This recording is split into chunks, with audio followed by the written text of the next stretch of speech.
It wasn't long ago that Masayoshi Son had to apologize for the performance of his company and of his other investments. What do we know at this point?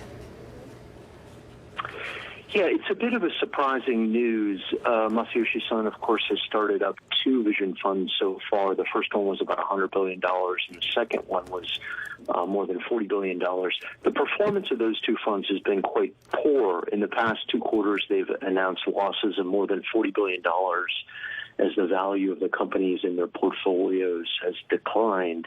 So it's a bit surprising that they're thinking about raising a third fund.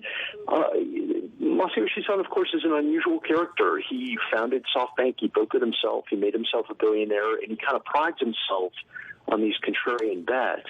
He may believe that with the stock market falling and investors kind of fearful, now is the right time to set up a fund and start to invest in these ambitious startups. Yeah, I have to say my first reaction to this report was why.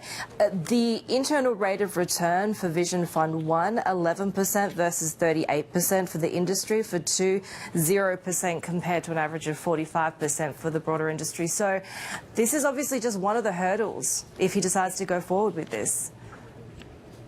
Yeah, that's exactly right. Those numbers are actually from the end of March. SoftBank only discloses the IRRs once a year. They have certainly gone down quite a bit since then. They're probably underwater on both funds at this point. So there is a bit of an issue he would have to overcome. But SoftBank has funded Vision Fund 2 with its own money. It would likely fund a Vision Fund 3 with its own money also.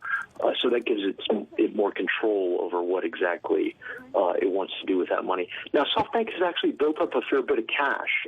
Son has sold down its holding in Alibaba. It had $50 billion in cash and equivalents at the end of June. That number has gone up quite a bit, we understand from sources. So he does have some cash to be able to go out and try some ambitious things.